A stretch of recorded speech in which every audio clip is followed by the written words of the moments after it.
guys, welcome. TJ McCormack, world's greatest roofer. I'm the community manager of Roofer. You probably know who I am. I'm here with Silberia Garcia. How's it going? It is going wonderful. Thank you so much for having me on. No problem. I'm glad to have you tonight. I'm out here in the beautiful mountains of North Carolina, getting ready to install a Euroshield roof. Where are you at? So I am located in Frisco, Texas, and we did have a sunny day today, but it looks absolutely gorgeous there where you're at.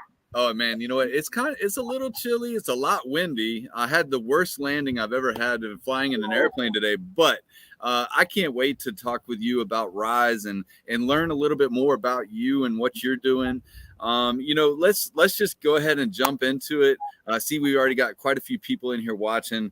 Tell us a little bit about you. What's your company's name? And tell us, I hear there's a story about rebrand that just came up recently. Let's hear a little bit about it. So first off, I just need to say you and your team are doing a phenomenal job. Thank you. Your team is on top of it. So I can't wait for everybody to experience what I've experienced just in the last 30 days with your team by showing up at Rise. They're putting in a lot of hard work, and I so appreciate you all. So so my name is Silberia Duran, and I'm located in Frisco, Texas, and I am the proud owner of Red Bottom Roofing. And the name is the rebranding, and the name has been established for just the last few months. I just actually announced the name. I've been doing business already, announced the name a couple weeks ago, and I am super excited about it. It means so much to me. You know, when I saw Red Bottom Roofing, I was like, holy crap, what a great name, especially for you. I know you from the industry over the past several years. I've watched you come up, and we were having a chat about that just a little while ago. But tell me about how you feel about that new brand, and how are people taking it? Oh my gosh, they are responding amazingly. They all love it too. And I think what's really important. So when I thought about the rebranding process and what I wanted, a name and a logo, and I talked to a really good buddy of mine, Kevin Burrell. So love Kevin. And so I reached out and I was like, hey bud, this is kind of what I'm thinking. And he really did. He sat down and said, Sil, here's what you got to do. He said, you really need to be intentional before you come up with a name and a logo. And he's like, you need to really understand what it represents. What does it look like? What does it feel like? What is your ideal client? He said, get down to the nitty gritty. What do they drive? Where do they vacation? Where do their kids go to school? He's like, what does that client look like? Right. And so one evening, my husband and I, we're sitting down and we're talking, and I recently, back in December, got a Porsche Cayenne. And we're talking about my Porsche. And honestly, I was kind of talking about some of the negative feedback and pushback that I've gotten from people about my Porsche. And I said, it's unfortunate because I also have been very broke in my life. Like I was homeless. I was like, I know what it's like to drive a beat up vehicle and start with nothing. I said, so when I get in that car, I effing love it. I was like, I love what I feel in that car. I said, I feel empowered. I feel accomplished. And well, then I transitioned and I said, like my red bottoms, because he's bought me a couple of pair of red bottoms. I said, like my red bottoms. I said, babe, when I walk into a room, I want people to feel that. I want them to stand out. I want them to feel accomplished and empowered. And I want people to look at it and just know and be proud of it. And he actually, right off the bat, said, that's what it's going to be. Oh, wow. So that's how we came up, and I've got to show you. I just so happen to have them right here. So nice. I recently got my newest red bottoms. Woo! What flavor are those again? So these are like an ombre. It's called an ombre. Yeah, nice. It fades off. Yeah, so I'm going to be wearing these in Houston for the panel at Rise. I can't wait. So tell me a little bit about what do you guys, or what do you like to do when you're not out selling roofs and driving that beautiful Porsche around? I hate this question. I hate this question because oftentimes I feel like, oh my gosh, I don't have a life. Like I suck. So I am, I've got 3 kids and I've got 3 bonus kids. And so really when I'm not doing any roofing or working, it's either, running the kids around to sports. I do love watching my kids play Yeah. sports and supporting them. But one of the things I really love to do in my life is I coach indoor spin classes. Oh, nice. And it's been a really big passion of mine for probably 10 years or so. And so on my free time, I coach at Cowboy Fit here locally. And Nice. I really, really enjoy doing that. So roofers could come and get a fitness workout and learn more. Maybe you guys could have like a group of but no, that's great. I know that one of our people at Roofer, one of the product people, teaches a spin class too, and he absolutely loves it. So I can Cool. only imagine. What who's somebody that you're looking up to right now? Maybe somebody from the past, maybe now, maybe who's got your attention? Well, I tell you what, in the work with the industry, I guess professionally, being a female, one of the women I really look up to is Roofer Girl. Oh Samantha, it's interesting, a few years ago here locally, we actually kind of started to coin myself with that name. And I thought, yeah. well, let me go look it up. And so I no longer call myself that name anymore. But I went to go look her up and I was like, oh my gosh, this girl is a badass. Like, Yeah. I was embarrassed to call myself that. I'm like, no, she is legit. I mean, this girl she's up there doing the installs and she is a badass. I finally got to meet her back in January at a conference. And at SRC. Yeah. And so industry wise, I really, I admire her. I look up to her. I appreciate, because there's so many different divisions in roofing, right? There's sales, and there's installs. And so watching her be the install, there's not many women doing installs. I'll say this about Sam, and I know this is we're going to keep it about you as much, but Sam is one of my favorite people in this world. A lot of people know that. I find solace talking to Sam because she's somebody similar to me in the social media world, and but Sam she's a boss. She's a lot more than just install. Like that girl runs a roofing company. She's up in Canada, like helping empower other women. She's on the reservation trying to help her people. And I love that about her. So I'm glad you brought Sam up because I don't get a chance to talk about her as much as I would love to. So well, and think about that.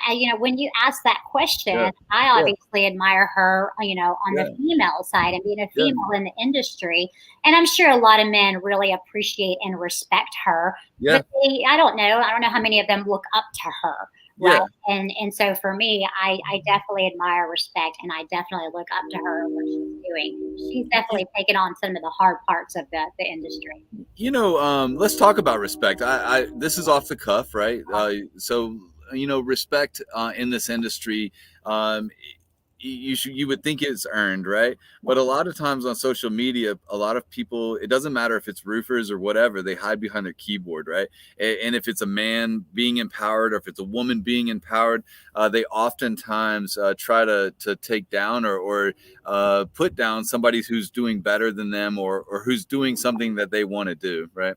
So, but no, it's always great to talk about Sam, but there's other women in this industry like yourself coming up. We had this conversation. One of the reasons that I chose to have you as part of this or our team did is because you are a woman that's a badass in Texas. And you're doing something, different with the branding and the marketing of your company, which makes you different. And all of us are trying to find our niche in this industry, right? Right. Well, I think, the key is to find something that's personal to you. Yeah. Right. And that's how you're going to brand yourself. There's everybody comes up with their branding name in a different way. Yeah. But when it really hits home, and I so appreciate Kevin Burrell that he sat down and said that. And I really did. I took a solid probably 30, 45 days really just kind of working on that and what resonated and what did I want that to feel like. Yeah. And because I came from humble beginnings just growing up, but I've had some circumstances in my life where I was just really down as low as I could get. And I wanted something that was going to resonate with people, what resonated with me. And that was really important part of the aspect. Yeah, for sure. Sorry if you guys see my screen moving around. It's really windy, so I apologize.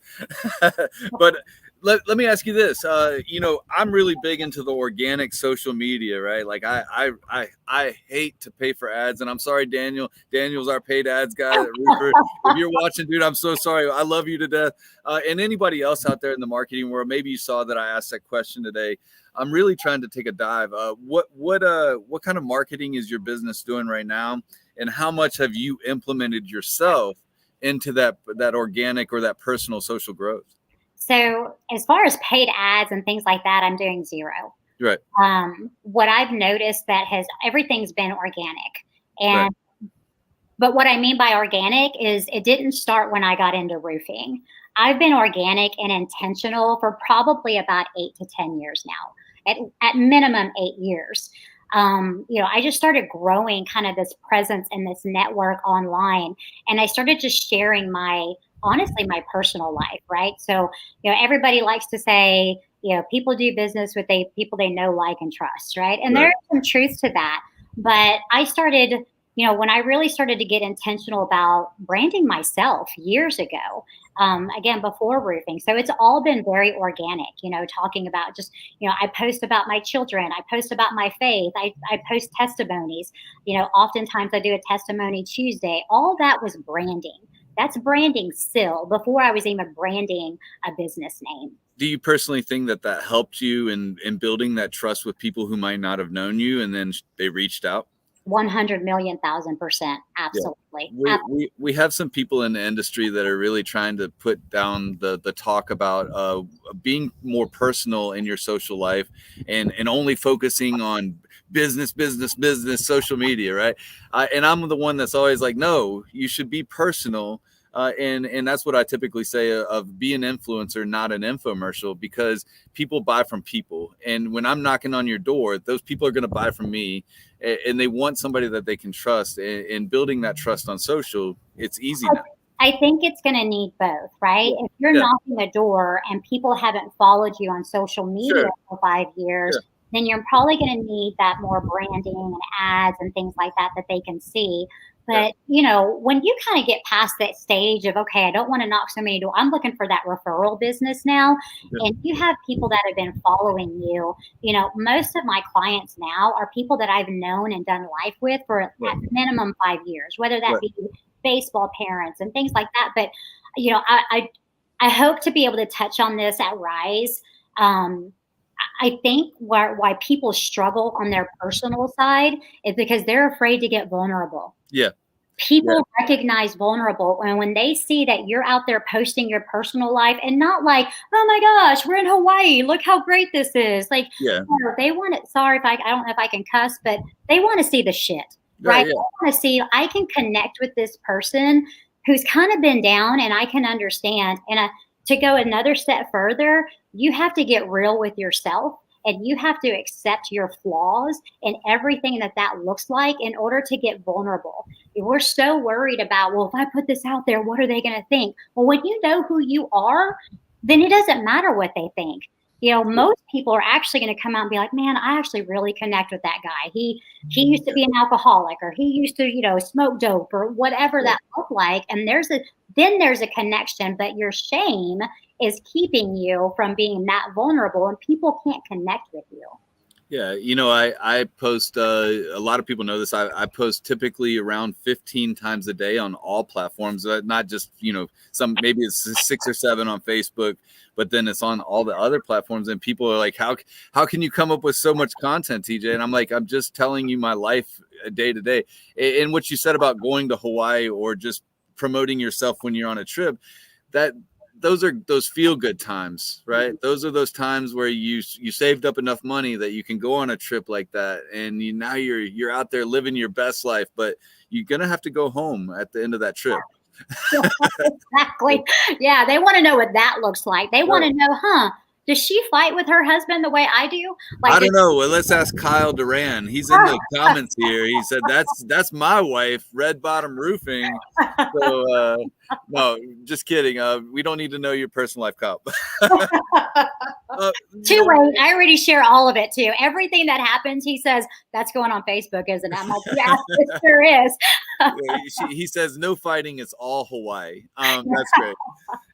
So let's jump into this. Are you finding that it's hard to make sales right now? Are you having trouble with the economy the way it is, or are you seeing things just like normal? Oh, and we're in Texas, baby. Yeah.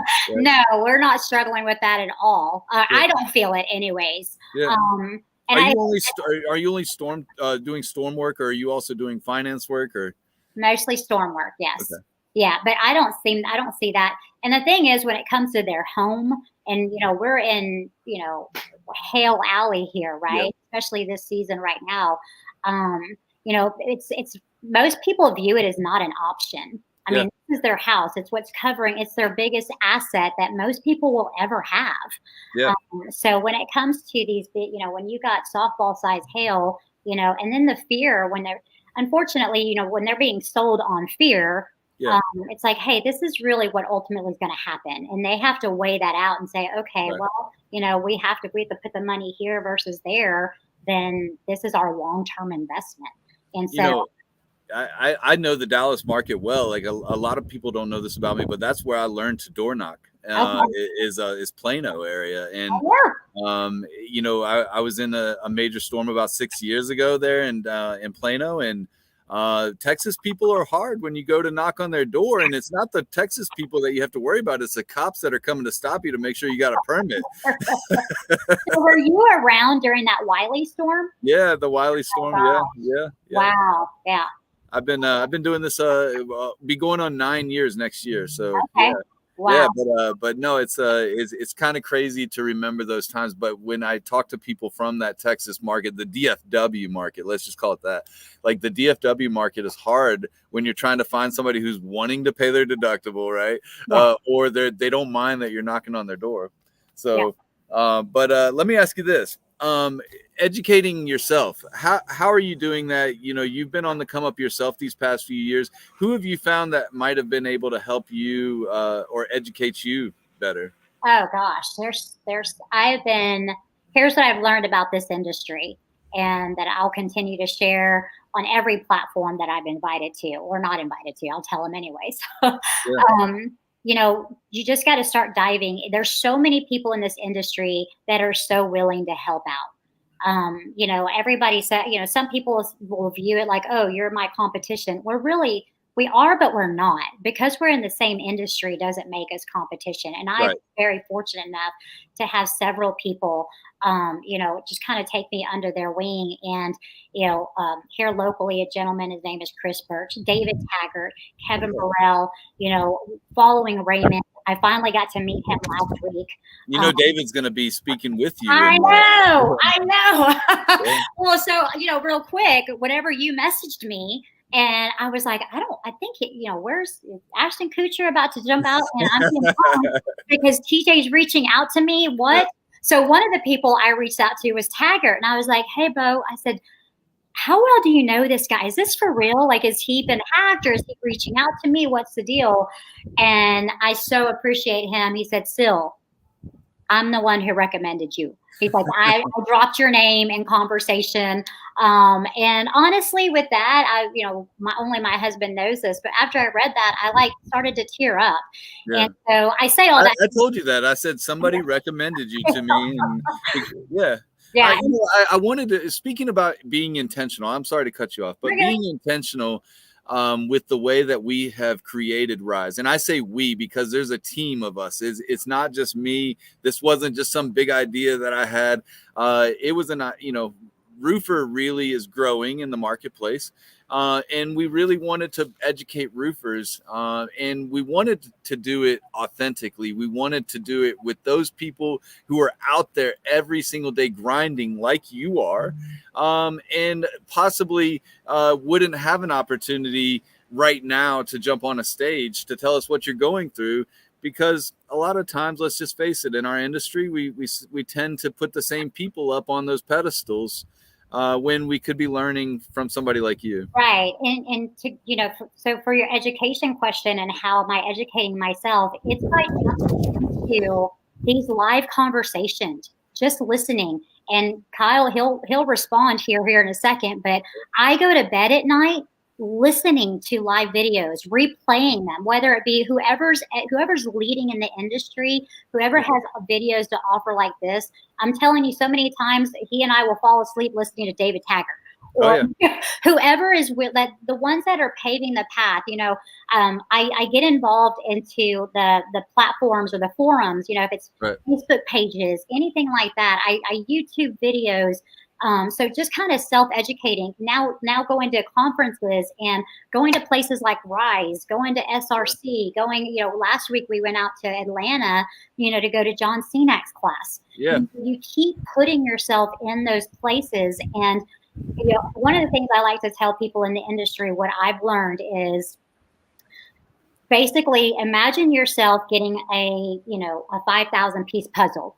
Yep. And take the box, throw it out on a table, all the pieces fall out. And then the box that has the picture on it that you're supposed to put together, take that picture and throw it in the trash. And now over time, all those little pieces are eventually going to start to come together and you're going to start to see the picture. But basically that's what it is you just throw all the pieces, but the more you show up and the more you keep grabbing those, it's like I may go to a class last week in John's class, and then in 3 months it may come up and be like, oh, that piece goes with this piece. And then this piece goes with that piece. And then the picture starts to make sense.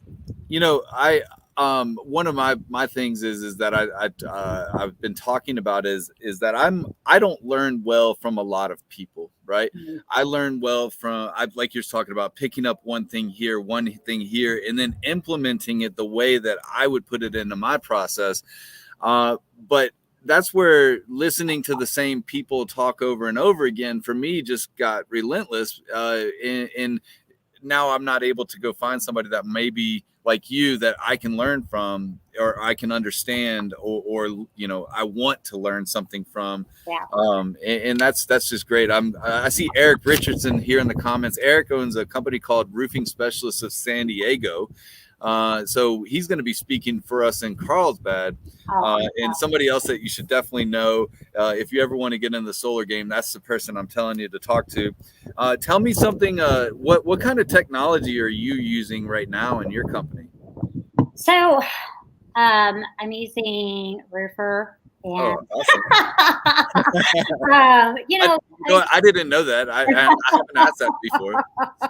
I use Company Cam. I absolutely love Company Cam. Those are kind of the biggies right now. So here's what I know about the future though, what I really need to get on board with, or I think I need to learn more, the drones. Oh yeah. And the part that's going to play, that's already here, but the bigger part that's going to play in the future. And honestly, that kind of scares me. I'm not great at it. It intimidates me. Just like everything else, right? It's just one of those things where you have to step up and learn it and figure it out. Yeah, doing drone inspections aren't the same as doing regular inspections for sure. But, funny you say that. I was one of the very first people in the roofing industry to train roofers how to do inspections with drones. Wow. It didn't go over very well. No, but it's coming. And we have a local insurance company here that they outsource third party. Their first inspection is via drone, and it's not been a pleasant experience. That insurance company as a whole is not a pleasant experience. But here's what I know. We're going to see more and more of that in the future. Yeah. One of the people that Roofer really love to deal with is a company called RoofHawk AI. And I'm sure maybe you've seen it before, but Steve Patrick and those folks over at RoofHawk do a really good job of the artificial intelligence with detecting that damage, which is going to be the future one day, right? We keep saying it's going to be the future 5 years from now. We're only going to be droning. Nobody's going to walk roofs, right? But that's not the truth. But we're also going to be a little bit more safer. Drones are going to get better. technology always is improving. And then one day, who knows, maybe there's a satellite in the sky that takes a picture of the roof and you can see 10 Yeah. hail hits per square. It's like the guys, the good old boys that, for them, it's like, oh, well, I hand measure everything back in my day. And that's how we're going to be. Back in my day, we had to get up there and we had to chalk it ourselves. And, and we'll still be at that point, we'll be the good old boys. Yep.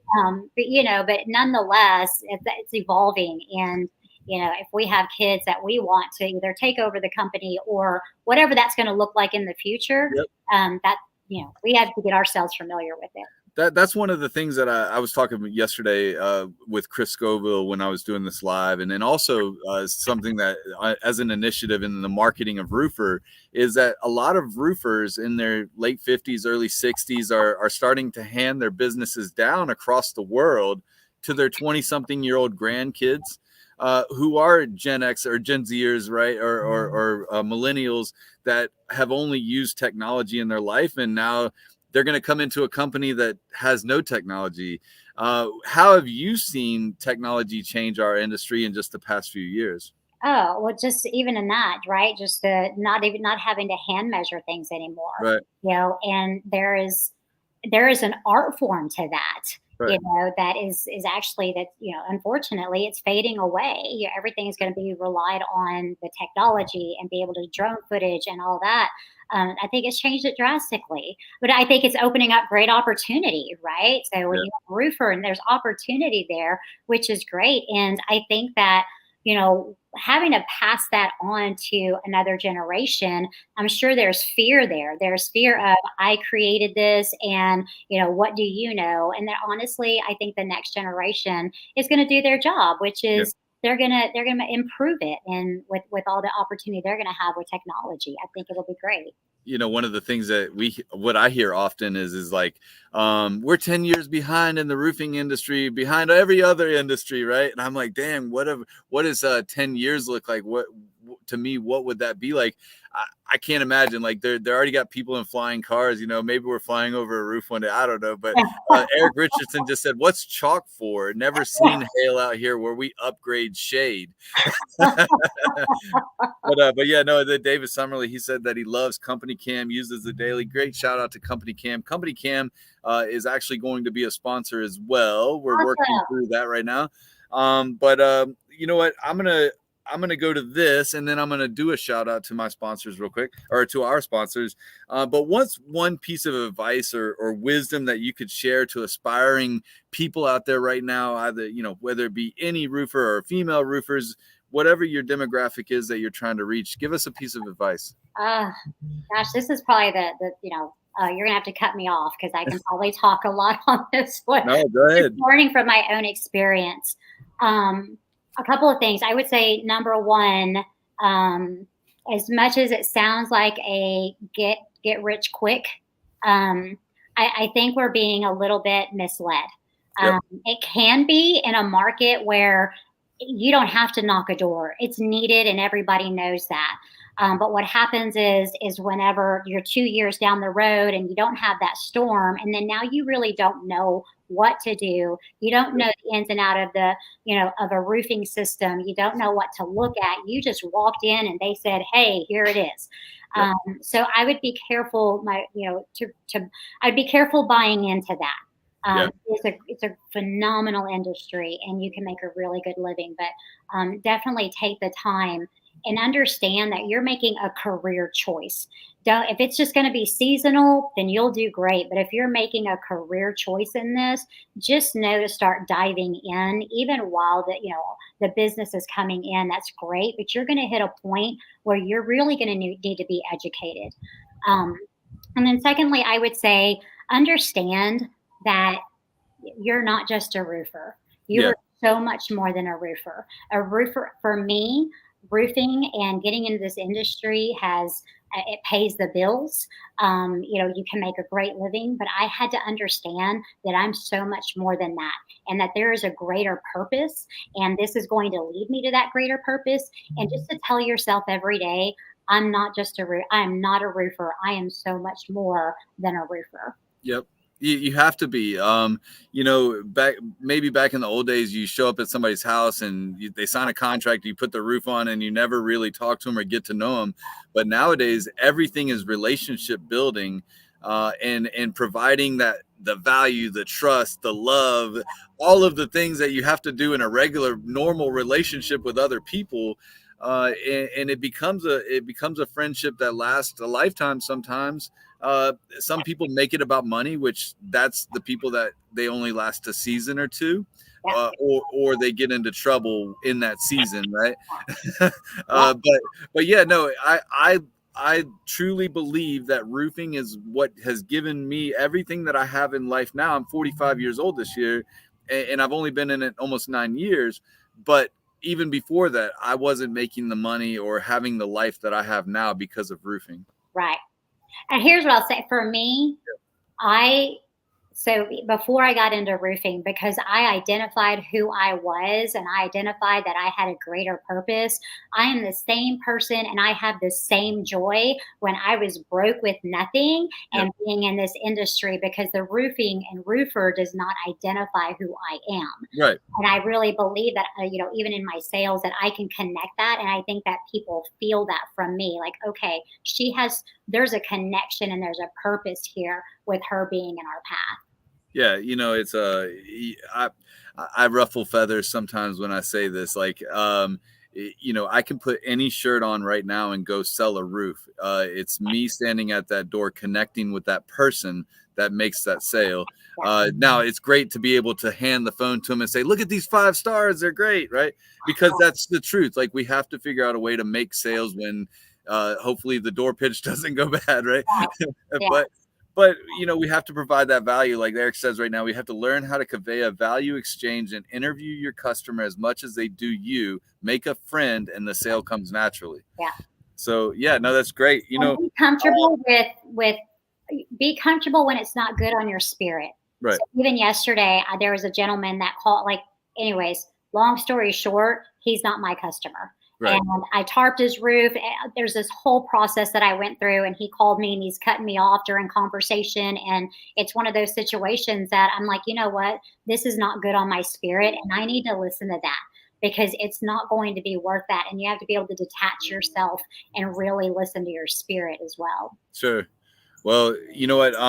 Let's end on this, but what's next for Red Bottom? And then we're going to be coming to town on the 18th of May. So everybody that's watching now, or maybe you'll be watching later, make sure you come see us in Houston on May the 18th. I think it's the 19th event. Yeah. Is it the 19th? It's the 19th. My fault. 19th, not 19th. Sorry, my bad, guys. Sorry, I'm teaching on the 6th, 17th, 18th, and 19th. So it's 3 days there in my head. You're a total rock star going on tour. So I love teaching. Teaching for me brings me to a different place in my own mind. If I could give up everything today and only teach, I would be happy with the rest of my life. Yeah. And I love that. But yeah, no. What's next for Red Bottom? So this year, I'm looking to expand and bring a couple of more salespeople on, and I really want to empower, ideally, women. Yeah. My vision would be to find some SILs single moms who were down on their luck and, looking for something that could catapult them back into, providing for their family, providing for their children, and creating new legacy and trajectory for their children. And that's ideally what I want Red Bottom to look like.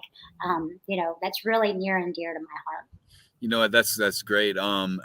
It's Eric says that's a unique name. Eric, you know what? You'll have to go back and watch the beginning. She went through that just a little bit.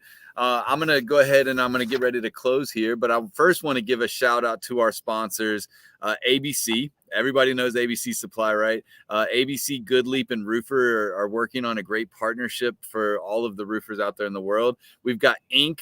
If you're not working with Inc. Payments, reach out to those guys. I'll make sure that you have all the information. If you don't know who they are, Square Dash, Matt Fruget, my guy, Liz Calzadilla. I'm really excited. I'm so sad that. Well, I don't get to meet her in in Houston, but I no. can't wait to meet her in the future. You know what? Even if you don't get to meet her in Houston, maybe you could fly to Fort Lauderdale the day before and come and hang out with us. But no, Liz is one of my best friends in the world too. Thank God for Liz. She's the one that made my World's Greatest Roofer logo. Wow. Adriana at Roofer is the one who actually revamped it. But Coastal Claims, Signs Global, we have more sponsors coming. I'm just trying to get them all straight with their contracts. You know, until that ink is dry, I don't want to put them on that screen. I'm just kidding, guys. Shout out to all the guys holding out, making sure that we got a lot of people coming. It looks like a very good crowd is going to be at our event. I don't want to promise any numbers, but I'm seeing some good numbers. We're having good registration numbers. So. Well, I'm honored and I'm excited, and thank you to your team. Y'all are doing a phenomenal job, and thank you for pouring into all of us. If you guys are watching right now, go to roofer.com/rise. It's right there at the bottom right hand of your screen. Go ahead and grab your tickets. Tell us where you're gonna, come and see us at. We can't wait. But 3/4 of a day event, May the 19th in Houston. Silberia is going to be there, and you're going to learn more from her, me. David Taggart's going to be there. Steven Martinez, Kyle Peterson, and there might be another surprise or two. I'll let you know later. Are you going to let us know though? Yeah, I'll let you know when I know for sure. Like I said, I got to make sure I got it all on paper. So okay, I'm awesome. super excited. Thank you so much. No problem, guys. Hey, thank you, guys. We'll see you soon. Again, roofer.com/rise for your tickets. See you soon. Hold on one second,